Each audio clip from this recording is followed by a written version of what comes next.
അസ്സലാമലൈക്കും. സീനാസ് ഫുഡ് ഡയറീസിലെ ഇന്നത്തെ വീഡിയോയിലേക്ക് എല്ലാവർക്കും സ്വാഗതം. ഇന്ന് ഞാൻ വന്നിരിക്കുന്നത് ഒരു പാൽക്കപ്പയുടെ റെസിപ്പിയുമായിട്ടാണ്. വളരെ ടേസ്റ്റി ആയിട്ടുള്ളൊരു വിഭവമാണ് ഈ പാൽക്കപ്പ.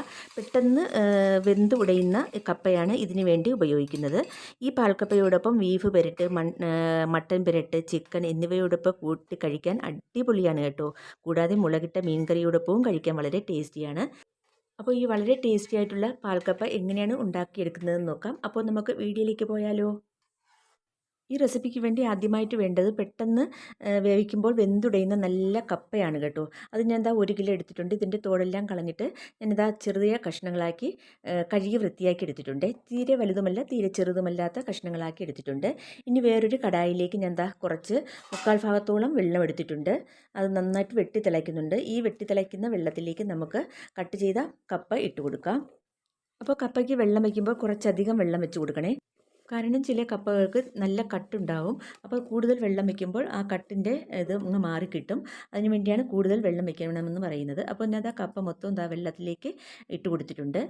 തിളച്ച് കുറച്ച് കഴിയുമ്പോൾ വെന്ത് കിട്ടുന്ന നല്ല ഉടയുന്ന നല്ല കപ്പയുണ്ട് കേട്ടോ. അങ്ങനത്തെ കപ്പയാണ് ഈ പാൽക്കപ്പയ്ക്ക് വേണ്ടി ഉപയോഗിക്കേണ്ടത്. നല്ല മാവ് ഉള്ള ഒരു കപ്പയാണ് ഇതിന് വേണ്ടി വേണ്ടത്. അപ്പോൾ ഞാൻ ആ കപ്പ മൊത്തം വെള്ളത്തിലേക്ക് ഇട്ട് കൊടുത്തിട്ടുണ്ട്. ഇനി ഇതിന് ആവശ്യത്തിനുള്ള ഉപ്പും കൂടി ഇട്ട് കൊടുക്കാം കേട്ടോ. അപ്പോൾ ഉപ്പ് ഇടുമ്പോൾ തിളയ്ക്കുന്നതിന് മുമ്പ് തന്നെ ഉപ്പിട്ട് കൊടുക്കണം. അപ്പോൾ നന്നായിട്ട് കപ്പ വേവുമ്പോൾ ഉപ്പ് നന്നായിട്ട് പിടിച്ച് വരും. അപ്പോൾ നമുക്കിതിലേക്ക് ആവശ്യത്തിനുള്ള ഉപ്പിട്ട് കൊടുക്കാം. ഞാൻ 1 ടേബിൾ സ്പൂൺ ഉപ്പ് ഇട്ട് കൊടുക്കുന്നുണ്ട്. ഉപ്പും കൂടി ഇട്ട് കൊടുത്തതിന് ശേഷം ഇതൊന്ന് ഇളക്കിയിട്ട് നമുക്ക് അടച്ച് വെച്ച് ഇത് വേവുന്നത് വരെ ഒന്ന് വെയിറ്റ് ചെയ്യാം. അപ്പോൾ കപ്പ വെന്ത് കിട്ടുന്നതിന് പ്രത്യേക കറക്റ്റ് സമയമൊന്നുമില്ല കേട്ടോ. ചില നല്ല കപ്പകളാണെങ്കിൽ പെട്ടെന്ന് വെന്ത് കിട്ടും. അപ്പോൾ ഇതും പെട്ടെന്ന് വെന്ത് കിട്ടിയ കപ്പ തന്നെയായിരുന്നു. ഇനിയൊന്ന് അടപ്പ് വെച്ചൊന്ന് അടച്ച് വെക്കാം. അപ്പോൾ ഇത് ഒരു 5 മിനിറ്റ് ആയപ്പോൾ തന്നെ നന്നായിട്ട് വെന്ത് കിട്ടിയിട്ടുണ്ടായിരുന്നു കേട്ടോ. 5 മിനിറ്റ് ആയപ്പോൾ ഞാൻ കപ്പയുടെ മൂടി എടുത്ത് മാറ്റുകയാണ്.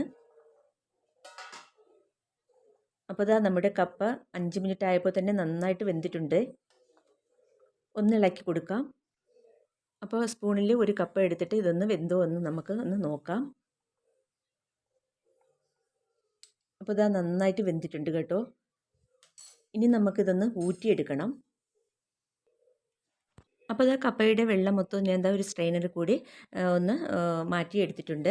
ഇനി നമുക്ക് വീണ്ടും അടുപ്പിൽ വെക്കാം. ഇനി ഇതിലേക്ക് കുറച്ച് ഇൻഗ്രീഡിയൻ്റൊക്കെ ചേർക്കാനുണ്ട്. അതിലേക്ക് ഒരു 3-4 ചെറിയ ഉള്ളി ചതച്ചത്, 2-3 പച്ചമുളക്, ഒരു ചെറിയ പീസ് ഇഞ്ചി ചതച്ചത്, പിന്നെ കുറച്ച് കറിവേപ്പില. ഇതെല്ലാം കൂടി ചതച്ചെടുത്തതാണ്. ഇത് നമുക്ക് നമ്മുടെ കപ്പയിലേക്ക് ഇട്ട് കൊടുക്കാം. ഇനി നമുക്കൊരു സാമാന്യം വലിപ്പത്തിലുള്ള ഒരു തേങ്ങയുടെ പകുതി മുറി എടുത്തിട്ട് അത് ചിരകി അതിൽ നിന്നും 2 കപ്പ് വെള്ളം ചേർത്ത് മിക്സിയുടെ ജാറിലിട്ട് അടിച്ചിട്ട് അതിൻ്റെ പാലെടുത്തതാണ്. ഇത് 1-ാം പാലും 2-ാം പാലും ചേർത്തെടുത്തതാണ്. പ്രത്യേകം എടുക്കേണ്ട ആവശ്യമില്ല. ഇതിൽ നിന്ന് 3/4 ഭാഗത്തോളം നമുക്ക് കപ്പയിലേക്ക് ഒഴിച്ചു കൊടുക്കാം. അതിനുശേഷം അടച്ചു വെച്ച് ഒരു 2-3 മിനിറ്റ് നന്നായിട്ട് തിളപ്പിച്ചെടുക്കുക. അപ്പോൾ ഇത് 2-3 മിനിറ്റ് കഴിഞ്ഞിട്ടുണ്ട്. നമ്മുടെ കപ്പയിലൊഴിച്ച തേങ്ങാപ്പാലൊക്കെ നന്നായിട്ട് തിളച്ച് വന്നിട്ടുണ്ട്. നന്നായിട്ട് ഒന്നും കൂടി ഇളക്കി ഇട്ട് കൊടുത്തിട്ട് വീണ്ടും ഒന്ന് അടച്ച് വെച്ച് നമുക്കൊന്നും കൂടി വേവിച്ചെടുക്കാം. അപ്പോൾ നമുക്ക് അടച്ച് വെക്കാം. ഇനി ഒരു 2 മിനിറ്റ് കഴിഞ്ഞിട്ടുണ്ട്. ഇനി നമുക്ക് തുറക്കാം. ഇപ്പോൾ നമ്മുടെ കപ്പ നന്നായിട്ടൊന്ന് വെന്തിട്ടുണ്ട് കേട്ടോ. ഇനി നമുക്ക് അവിടെ ഇവിടെയായിട്ട് ഇതുപോലെ തന്നെ ഒന്ന് ആ സ്പൂൺ വെച്ചൊന്ന് ഉടച്ചു കൊടുക്കാം. മൊത്തത്തിൽ അങ്ങ് ഉടച്ച് ചേർക്കേണ്ട ആവശ്യമില്ല. അവിടെ ഇവിടെയായിട്ട് കുറച്ച് കപ്പ ഒന്ന് ഉടയാതെ കിടക്കണം കേട്ടോ. അതാണ് ഇതിന് ടേസ്റ്റ്. അപ്പോൾ അവിടെ ഇവിടെയായിട്ട് ഞാൻ ഇതുപോലെ തന്നെ ഒന്ന് സ്പൂണിട്ട് ഉടച്ചു കൊടുക്കുന്നുണ്ട്. അപ്പോൾ നമ്മുടെ കപ്പ ഒന്ന് നന്നായിട്ടൊന്ന് ഉടച്ചു കൊടുത്തിട്ടുണ്ട്. ഇനി കുറച്ച് ഉപ്പിൻ്റെ കുറവുണ്ടായിരുന്നു. ഒരു 1/4 ടീസ്പൂൺ ഉപ്പ് കൂടി നമുക്കിതിലേക്ക് ഇട്ട് കൊടുക്കാം. എന്നിട്ട് വീണ്ടും ഇളക്കി കൊടുക്കുക.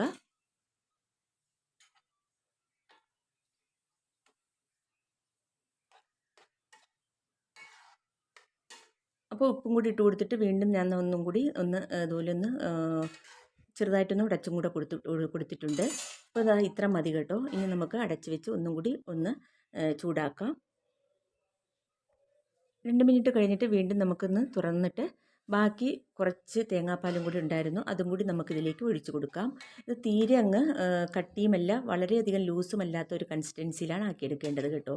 കാരണം ഇത് ചൂടാറുമ്പോൾ നന്നായിട്ടൊന്ന് കട്ടിയാവാൻ ചാൻസ് ഉണ്ട്. അതുകൊണ്ട് അത് നമ്മൾ അതിനനുസരിച്ചുള്ള തേങ്ങാപ്പാൽ ചേർത്ത് കൊടുക്കണം കേട്ടോ. ഒത്തിരി വളരെ ലൂസാവേണ്ട ആവശ്യമില്ല, എന്നാൽ തീരെ കട്ടിയാവേണ്ട ആവശ്യവുമില്ല. ഇതേപോലെ ഇരിക്കണം കേട്ടോ. അപ്പോൾ അതാ നമ്മുടെ പാൽക്കപ്പ ഇവിടെ റെഡി ആയിട്ടുണ്ട്.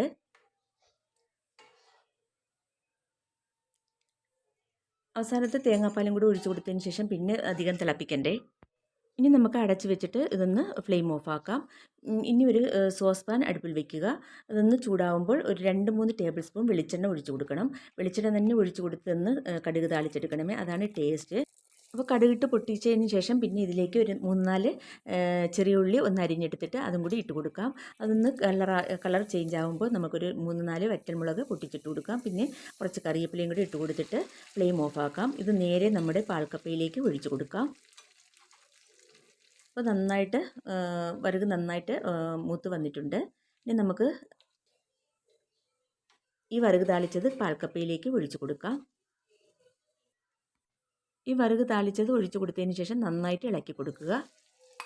ഈ വറുക് താളിച്ചും കൂടി കൊടുക്കുമ്പോഴാണ് ഈ കപ്പയ്ക്ക് നല്ല ടേസ്റ്റ് ഉണ്ടാവുക കേട്ടോ. ഒരു പ്രത്യേക ടേസ്റ്റാണ് ഈ കടുകും കൂടി താളിച്ച് അത് ഒഴിച്ച് ഒന്ന് ഇളക്കി കഴിയുമ്പോൾ.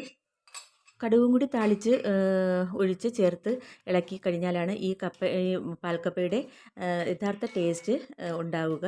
അപ്പോൾ നന്നായിട്ട് തന്നെ ഇതൊന്ന് ഇളക്കി കൊടുക്കാം. അപ്പോൾ നമ്മുടെ പാൽക്കപ്പ ഇവിടെ റെഡി ആയിട്ടുണ്ട്. ഇത് നമ്മുടെ നോൺ വെജായ മട്ടൻ, ചിക്കൻ, ബീഫ് പെരട്ടിൻ്റെ കൂടെയൊക്കെ കഴിക്കാൻ പറ്റിയ അടിപൊളിയായിട്ടുള്ളൊരു പാൽക്കപ്പയാണ് കേട്ടോ. എല്ലാവരും ഒന്ന് ട്രൈ ചെയ്യണേ.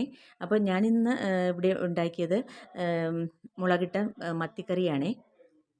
അതുകൂട്ടി കഴിക്കാനും നല്ല ടേസ്റ്റാണ്.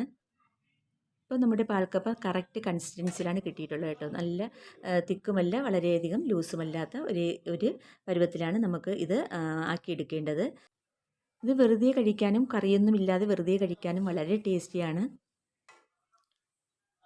അപ്പോൾ നിങ്ങളെല്ലാവരും ഒന്ന് ട്രൈ ചെയ്തിട്ട് നിങ്ങളുടെ അഭിപ്രായങ്ങളൊക്കെ കമൻറ്റ് ബോക്സിൽ എഴുതി അറിയിക്കുക കേട്ടോ. ഇത് ചൂടോടുകൂടി തന്നെ നമുക്ക് വേറൊരു സെർവിങ് പ്ലേറ്റിലേക്ക് മാറ്റി കൊടുക്കാം. ഞാനൊരു പ്ലേറ്റിൻ്റെ മുകളിലായിട്ട് ഒരു വാഴയില വെച്ചിട്ട് അതിലേക്കാണ് ഈ ചൂട് പാൽക്കപ്പ അത് മാറ്റി കൊടുക്കുന്നത് കേട്ടോ. അപ്പോൾ ആ ഇല വാടുമ്പോൾ അതിൻ്റെ ടേസ്റ്റും കൂടി എടുക്കുമ്പോൾ വളരെ ടേസ്റ്റിയാണ് ഈ പാൽക്കപ്പ കഴിക്കാൻ. അപ്പോൾ ഇതാ നമ്മുടെ പാൽക്കപ്പ മൊത്തം ഒരു സെർവിങ് പ്ലേറ്റിലേക്ക് ഞാൻ മാറ്റി കൊടുത്തിട്ടുണ്ട്. ഞാനിപ്പോൾ പാൽക്കപ്പയോടൊപ്പം കഴിക്കാനായിട്ട് മുളകിട്ട മീൻകറിയാണ് തയ്യാറാക്കിയിരിക്കുന്നത്. അപ്പോൾ നിങ്ങളെല്ലാവരും ഇതുപോലെ ഒന്ന് ട്രൈ ചെയ്യുക. എല്ലാവർക്കും ഇഷ്ടപ്പെടും, അത്രയ്ക്ക് ടേസ്റ്റാണ്. ഒരു പ്രാവശ്യമെങ്കിലും നിങ്ങൾ ഇതുപോലെ ഒന്ന് ഒരു പാൽക്കപ്പ തയ്യാറാക്കി നോക്കൂ, എല്ലാവർക്കും ഇഷ്ടമാകും. അപ്പോൾ ഇന്നത്തെ വീഡിയോ നിങ്ങൾക്ക് എല്ലാവർക്കും ഇഷ്ടമായെന്ന് വിചാരിക്കുന്നു. വീഡിയോ ഇഷ്ടമായാൽ ലൈക്ക് ചെയ്യാനും ഷെയർ ചെയ്യാനും കമൻറ്റ് ചെയ്യാനൊന്നും മറന്നു പോകരുതേ. പിന്നെ എൻ്റെ വീഡിയോ ആദ്യമായിട്ട് കാണുന്ന കൂട്ടുകാരുണ്ടെങ്കിൽ പ്ലീസ് ഒന്ന് സബ്സ്ക്രൈബ് ചെയ്തൊന്ന് സപ്പോർട്ട് ചെയ്യണേ. ആ തൊട്ടടുത്ത ബെൽ ബട്ടണും കൂടി ഒന്ന് പ്രസ് ചെയ്ത് ഓൾ എന്ന ഓപ്ഷനും കൂടി എനേബിൾ ചെയ്താൽ ഞാൻ ചെയ്യുന്ന എല്ലാ വീഡിയോസിൻ്റെയും നോട്ടിഫിക്കേഷൻ ഉടൻ തന്നെ നിങ്ങൾക്കെത്തും. അപ്പോൾ പ്ലീസ് സബ്സ്ക്രൈബ് ചെയ്തൊന്ന് സപ്പോർട്ട് ചെയ്യുക. നിങ്ങളുടെ സപ്പോർട്ട് ഉണ്ടെങ്കിൽ മാത്രമേ നമുക്ക് മുന്നോട്ട് പോകാൻ കഴിയുകയുള്ളൂ. അപ്പോൾ ഇതുപോലുള്ള വീഡിയോസുമായി വീണ്ടും കാണാം. അതുവരേക്കും എല്ലാവർക്കും താങ്ക്